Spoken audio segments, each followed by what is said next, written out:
আসসালামু আলাইকুম সুপ্রিয় শিক্ষার্থী, সবাইকে স্বাগত জানাচ্ছি আজকের পরবর্তী সিরিজ অর্থাৎ টাইপ সিক্সে আমরা আজকের যে ম্যাথগুলো আছে সেগুলো দেখব। আপনারা সবাই জানেন যে আমরা টাইপ ভিত্তিক নৌকা এবং স্রোত 8টা টাইপের মধ্যে শেষ করে দিব বলেছিলাম। অলরেডি 5টা টাইপ শেষ, আজকে 6টা টাইপ শেষ হয়ে যাবে। এরপরে আর 2টা টাইপ শেষ হলে এই অধ্যায়টা পুরো কভার হবে এবং সেটা আমার চ্যানেলে দেয়া আছে, পেজে দেয়া আছে, আপনারা খুঁজে দেখলে সিরিয়ালি দেখতে পারবেন। আসেন, প্রথম অঙ্ক কি বলছে আমরা একটু দেখি।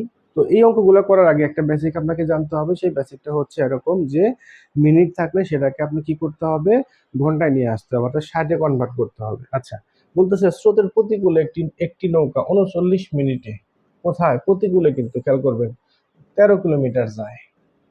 আচ্ছা, আমি যদি বলি যে 39 মিনিটে যায় 13 কিলোমিটার, 13 কিলোমিটার, তাহলে 60 মিনিটে যায় কত বলেন তো? 60 মিনিটে যায় কত? তাহলে 60 আমরা 13 দিয়ে কাটি, 3 × 13 = 39, 3 × 20 = 60, তার মানে 60। তাহলে আমি যদি এখানে চিন্তা করি এটা হলো 60, এটা ভুলে যাব, এটা ভুলে যাব, তাহলে এখানে 60 মিনিট, 60 মিনিটে যায়, অর্থাৎ 1 ঘন্টা যায় 20 কিলোমিটার। ফাইন, এই ইনফরমেশনটুকু আমরা নিয়ে নিলাম। যদি স্রোতের গতি 3 কিলোমিটার হয়, স্রোতের গতি দেওয়া আছে 3 কিলোমিটার, তার মানে আমাদের কাছে অঙ্কটা এখন করা খুবই সহজ। তাহলে আমরা এখানে জানি কি, ফরম্যাটটা সবার মনে আছে আশা করছি। প্রতিকূল, স্রোত, এই পাশে হলো স্থির, আবারও স্রোত, আবার অনুকূল। ঠিক আছে, কাহিনী শেষ। এবার আসেন, প্রতিকূলে আমাদের কি দেয়া আছে। আমরা এই যে প্রথমটা যে পাইলাম, স্রোতের প্রতিকূলে গেছে 60 মিনিটে কত, 20 গেছে না? তাহলে আমরা এখানে লিখলাম 20 কিলোমিটার পথ যায়। আচ্ছা, স্রোতের গতি যেহেতু দেয়া আছে তাহলে তো আমাদের কোনো সমস্যাই নাই। স্রোতের গতি 3, স্রোতের গতি 3। ফাইন। আর এখানে স্থিরটা কত বসাবো সেটা আমরা ভাববো। এদিকে স্রোতে আসে মাইনাস, এদিকে হয় হলো প্লাস, তাই না? এদিকে হয় হলো কত, প্লাস। তাহলে আমরা এখানে যদি লিখি 3, এদিকে হবে হলো প্লাস। এখন আপনি আমাকে বলেন, স্থির পানিতে চাইছে, তাহলে অনুকূলে যাওয়ার তো আমার দরকার নাই। তাহলে 20 আর 3 যোগ করলে হয় 23, সো এই 23 আমাদের অ্যান্সার। সহজ না? খুবই সহজ। আসেন পরবর্তী ম্যাথটা দেখি। স্রোতের বিপরীতে একটি নৌকা 52 মিনিটে, আচ্ছা বলেন তো 52 মিনিটে যায় সে কত, 13। তাহলে 60 মিনিটে কত যায়, 4 × 13 = 52, 4 দিয়ে কাটলে হলো 4 × 15 = 60, 15। তাহলে আমরা 52কে ভুলে যাব, এখানে মনে করবো 60। 13কে ভুলে যাব, গেছে কত, 15 কিলোমিটার। এতটুকু কনভার্সন বুঝছেন? আশা করি বুঝতে পারছেন। স্রোতের বেগ 4 কিলোমিটার, আমাদের জন্য আরো সহজ, স্রোতের বেগ দেয়া আছে। ফাইন, স্থির পানিতে চাইছে, তাহলে সমস্যা কি? তাহলে আমরা এখানে লিখবো স্থির, এখানে লিখবো স্রোত, এখানে লিখবো অনুকূল, এখানে লিখবো স্রোত, এখানে লিখবো প্রতিকূল। আচ্ছা, অঙ্ক কিন্তু শেষ ভাই বোন আমার, একটু খেয়াল করবেন, অঙ্ক কিন্তু শেষ। তাহলে আমাদের কি ইনফরমেশন আমাদের দেয়া আছে? বিপরীত মানে তো প্রতিকূল, তাই না? প্রতিকূলে কত, 60 মিনিটে গেছে 15, তাহলে আমরা এখানে লিখলাম 15। আচ্ছা, স্রোতের বেগ আছে 4, দিলাম 4। স্থির কত আমরা জানি না, এইটা বিয়োগ হয় আমরা জানি, আর এই স্রোতটা হয় হলো যোগ। অনুকূলের তো এখানে আমাদের কোনো কাজ নাই, আছে অনুকূলের কোনো কাজ আছে আমাদের?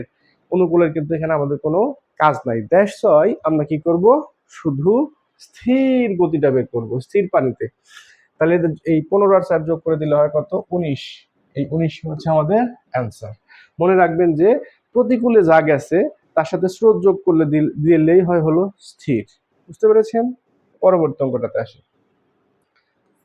স্থির পানিতে নৌকার গতিবেগ ঘন্টায় 15 কিলোমিটার এবং স্রোতের গতিবেগ ঘন্টায় 3, যেখানে একটু খেয়াল রাখবেন এটা কিন্তু 3 কিলোমিটার হলে স্রোতের অনুকূলে 12 মিনিটে কতটুকু পথ অতিক্রম করা যাবে? আচ্ছা, ঘন্টায়, প্রিয় ভাই বোন আমার বলেন তো, ঘন্টা মানে কি 60 না? তাহলে আমি যদি বলতে পারি যে 60 মিনিটে যায়, কত যায়, 15 যায়, আর এই 3, তার মানে 15 যোগ 3 এটা যায়, বুঝেন? তাহলে 12 মিনিটে কত দূর যাবে, এই যে 12 মিনিট। তাহলে 15 আর 3 কত হবে, 18। 18 গুণন কত, 12, নিচে কত আমার 60, 5 × 12 = 60। আমরা একটু কাটাকাটি করি, তাহলে 18/5 থাকে, কত থাকে, 18/5 থাকে। খেয়াল করবেন, তাহলে 18-র মধ্যে 5 দেওয়া ভাগ দিলে 3, কারণ 3 × 5 = 15, বাঁচলো হলো 3, যায় না, এখানে একটা পয়েন্ট, এখানে একটা শূন্য, তাহলে 5 6 30, তাহলে 3.6, এখানে 30 হয়ে গেল শূন্য, তাহলে 3.6 কোথায় আছে? এই যে 3.6 কিলোমিটার হচ্ছে আমাদের উত্তর। কি বলেন, কঠিন লাগছে?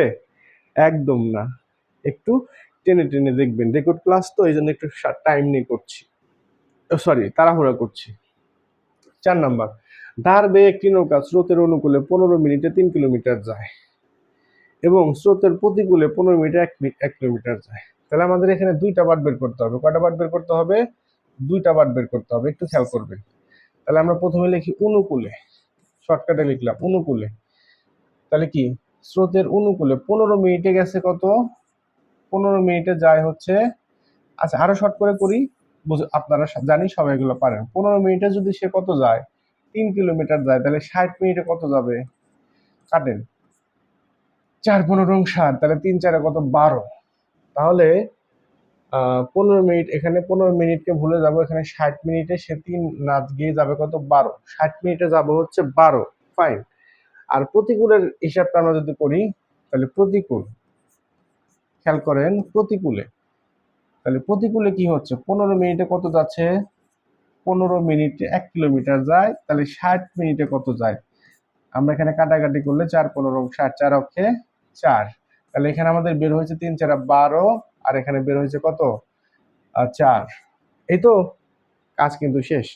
এখন আমাদের কাছে কি চাইছে? স্থির পানিতে নৌকা এবং স্রোত। তার মানে কি, আমাদের অপশনগুলো সব ফরম্যাটগুলো ইউজ করতে হবে। তার মানে এখানে আমি লিখলাম হলো স্থির, এখানে লিখলাম হচ্ছে স্রোত, হ্যাঁ, এখানে লিখলাম হচ্ছে অনুকূল,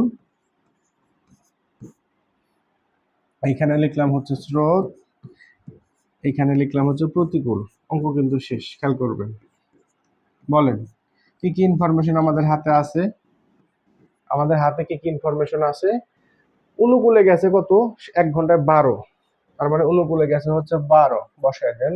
প্রতিকূলে গেছে কত? প্রতিকূলে, প্রতিকূলে এই যে এখানে 60 চিন্তা করলে এখানে হচ্ছে এটা কাটা, তাহলে গেছে হলো 4, তাহলে প্রতিকূলে গেছে কত? 4। এখন আমাদের কি বের করতে হবে? স্থির পানিতে নৌকা ও স্রোতের গতিবেগ বের করতে হবে, কিন্তু একটা ইনফরমেশন আমাদের এখানে দেয়া নাই, কিন্তু কি আছে? অনুকূল আর প্রতিকূল আছে, এটা দিয়ে আমরা বের করব। আচ্ছা চিন্তা করেন তো ভাই বোন আমার, এখানে এমন একটা সংখ্যা বসাবো যার সাথে যোগ করব, যোগ করলে 12 হবে, আর বিয়োগ করলে 4 হবে, সেটা কত? 8। 8 এর সাথে 4 যোগ করলে 12, মিলে গেছে। 8 থেকে যদি আমি 4 বাদ দিই, 4, মিলে গেছে। সো স্থির গতি হচ্ছে 8 আর স্রোত হচ্ছে 4। This is the answer. I hope প্রিয় শিক্ষার্থী আপনারা সবাই বুঝতে পেরেছেন।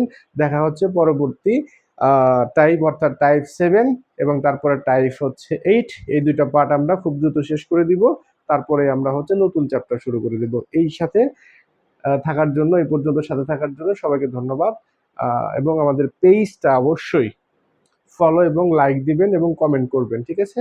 এবং কোন চ্যাপ্টারটা আগে চান, এরপর আমরা কোন চ্যাপ্টার শুরু করব সেটা আপনারা একটু জানাবেন। এ পর্যন্ত সবাই ভালো থাকবেন। আসসালামু আলাইকুম ওয়া রাহমাতুল্লাহি ওয়া বারাকাতুহু।